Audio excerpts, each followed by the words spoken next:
Bueno, seguimos en De Regreso Octubre a las 19:36. Seguimos compartiendo acá el espacio con el compañero Gildo Honorato. Gildo, un poco CETEP hoy tiene una vigencia, las reivindicaciones, quizás la más acertada de todo lo que estamos viviendo en cuestión a la oposición, pero la CETEP ya viene de hace unos años, ¿no? ¿Cómo se forma? La CETEP se conforma sobre finales del 2010. Empieza un proceso de acercamiento con un montón de organizaciones, muchas de las cuales, o la gran mayoría, no fueron parte del apoyo al gobierno anterior, porque tiene un carácter netamente social reivindicativo, a partir de reconocerse como trabajadores de un sector de la economía postergado, con grandes deficiencias, con ausencia del Estado, y que tenían mucho que ver con los compañeros que nosotros veníamos organizando, y en ese sentido comprendíamos que la gran falencia del proceso político anterior era que existía una articulación profunda desde el conjunto de los trabajadores, y que se separaban por diferencias políticas y no por diferencias en el plano reivindicativo. Te puedo decir, Moyano y Caló tenían las mismas reivindicaciones, Yasky y Micheli tenían las mismas reivindicaciones, y sin embargo el posicionamiento político de sus dirigentes o la perspectiva ideológica de sus dirigentes hacía que se separen y que pierda fuerza la agenda que necesitaban los laburantes. Bueno, nosotros, al ver esa situación, en el caso del sector en el cual tenemos más inserción, más trabajo, de los compañeros se fueron organizando, entendíamos que teníamos que abordarlo desde otra manera, sin que en la coyuntura política electoral nos fije la agenda, sino que nos fije la agenda la realidad de los compañeros y las compañeras que laburaban. Claro. Entonces, a partir de ahí surgió la CETEP, y ya llevamos unos casi 6 años. Que ha tenido conflictos con el gobierno anterior también la CETEP, en esta lucha de reivindicaciones, porque quizás a veces cuando se apretaba el acelerador la respuesta no estaba, ¿no? O por lo menos en la medida en que nosotros queríamos profundizar, que era un trabajo más estable, más digno. ¿Creés que parte de esa no respuesta es lo que hoy hace que estemos con las mismas reivindicaciones de hace 6 años atrás? Mira, yo creo que el gobierno anterior ha generado un colchón social muy grande. Nosotros, de todas formas, siempre hubo 2 aspectos que mantuvimos en nuestro perfil y en nuestros matices. El primer caso, el caso de la seguridad. El compañero Leo Grosso, con la campaña contra la violencia institucional, ha presentado informes y ha pedido informes y ha hecho denuncias y ha hecho seguimiento de casos particulares, sin más lejos la Carcova, por ejemplo. El propio Chino Navarro, como presidente de bloque, ha pedido infinidad de informes al ministro de Seguridad anterior de la provincia de Buenos Aires. Y el otro aspecto donde siempre hemos manifestado nuestros matices es en la política social, sin dejar de reconocer, que era lo que te decía anteriormente, el 11% del Producto Bruto para políticas sociales. Ahora, nosotros lo que veíamos ahí era que existía trabajo, pero lo que faltaba era trabajo con derechos. Claro. Y esa era nuestra pelea, y así lo hicimos saber, así fuimos articulando nuestra fuerza, y particularmente porque era la realidad que nuestros compañeros vivían. Es decir, estábamos llegando a un proceso distributivo donde casi estábamos en el 50-50, en el 50 para el capital y el 50 para los trabajadores, y sin embargo terminamos el gobierno con un 32% de trabajadores informales, claro, que son 3 es mucha, es mucha la cantidad. Ahora, no es únicamente responsabilidad del Estado, sino que hay jugadores como el Gran Capital que pone condiciones, y bueno, ahora lo estamos viendo con más claridad. Tal cual.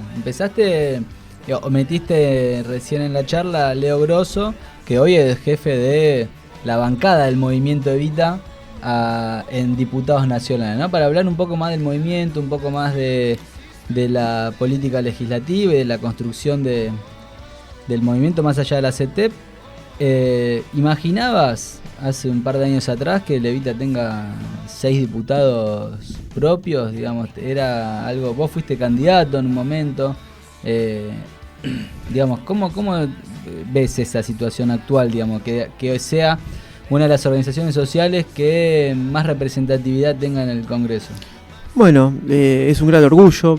no solamente por el grupo de diputados que articula Leo como representantes de Levita en el Frente para la Victoria, son 6 o 7. También tenemos al presidente del Parlasur, que es Jorge Tayana. Tenemos uno de los dirigentes más influyentes del peronismo de la provincia de Buenos Aires, como el Chino Navarro. Tenemos una organización social que nos tiene que llenar de orgullo, que es la más importante en despliegue territorial y en capacidad de movilización que existe en la Argentina. Y a eso le hemos agregado la articulación con trabajadores de la economía popular de una confederación de trabajadores precisamente del sector, lo cual nos ha generado y nos permite tener un despliegue y poder intervenir en distintas circunstancias en la realidad política que hace algunos años era imposible de pensar, y eso se debe a que hubo un proceso político que lo permitió, sin lugar a dudas, y también a que no fuimos políticamente correctos, en el sentido de que siempre el propio nombre Movimiento Evita nos define como peronistas, sí, preocupados por la problemática social y con una mirada de la región y particularmente de la integración de los pueblos y de los estados en un sentido popular que nos determina y nos define, y eso nos llena de orgullo. Nosotros creemos que tenemos mucho más para aportarle a nuestro país, a los laburantes, a los humildes de nuestra patria, y así lo entendemos, porque a veces recibimos algunas críticas, pero lo hacemos con absoluto orgullo, porque no nos ponemos el piloto automático. Tratamos todo el tiempo de correr un poco el límite de lo posible, asumiendo el ejemplo que nos dio Néstor y que también nos dio Cristina, ¿no? Hoy mandó una carta el Papa Francisco. Estamos hablando con Gildo Norato, recordamos, sí, ¿no? Compañero secretario de Políticas Sociales del Movimiento Evita, también dirigente de la CETEP.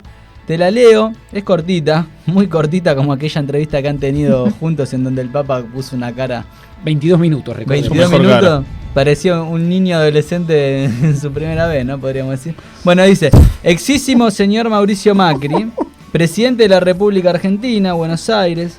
En el día en que esta amada nación celebra su fiesta patria, me complace manifestar a vuestra excelencia mi cordial felicitación, que acompaño con mi oración al Señor para que conceda a todos los argentinos copiosos, donde de su misericordia, que les ayuden a avanzar continuamente en la búsqueda del bien común, la reconciliación y la fraternidad. Francisco.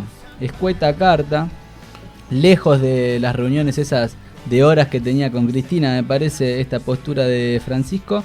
El año pasado fue un actor que se metió de lleno en la campaña, o quizás lo metimos nosotros de lleno con el lema de tierra, techo y trabajo, ¿no? ¿Cómo ves?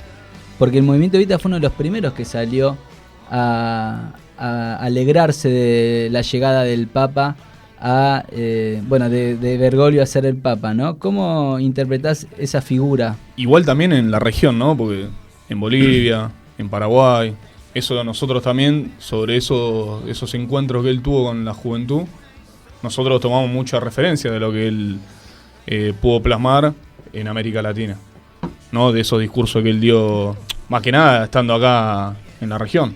Sí, yo creo que no hay que dejar de ver que cuando llegan los barcos colonizadores venían también venía la cruz, por decirlo de alguna forma, ¿no? Por lo tanto, independientemente y sin dejar de reconocer de la espada al lado de la cruz, por decirlo de alguna forma, el cristianismo es parte constitutiva de la identidad latinoamericana.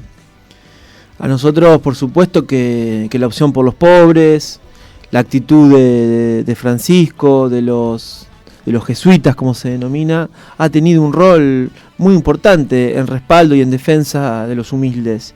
Y cuando nosotros celebramos el nombramiento de Bergoglio como Francisco, como Papa Francisco, lo hacíamos con ese sentido, porque teníamos claro que la crisis, la gran reconversión económica del capital que estaba avanzando a pasos agigantados, no tenía barreras.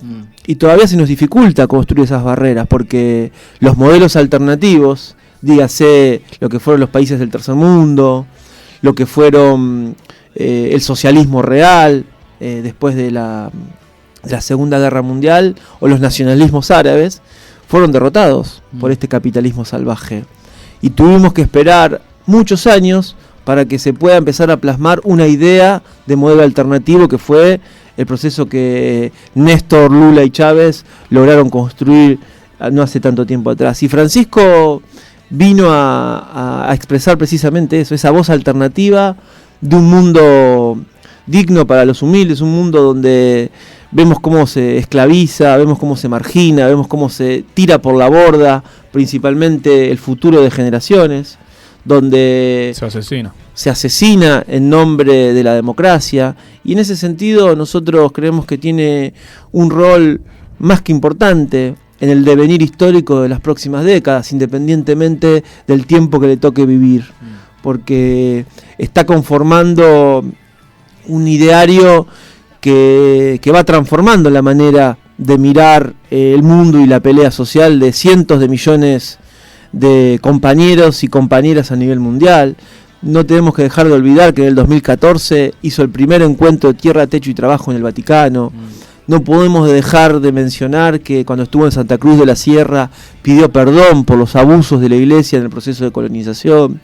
No tenemos que dejar de olvidar que Francisco hoy se transforma en una luz para aquellos que queremos pelear por un mundo más justo, más digno, más sano, menos contaminado con esta voracidad de los medios de comunicación y de lo efímero que nos plantea principalmente esta era de las nuevas tecnologías. Muy bien. Son las 19:48, tenemos que ir a Vamos una a ir tanda, primero y ya después a una tanda venimos y hacemos el luego cierre. va a sonar algo de Primal. Bueno, dele.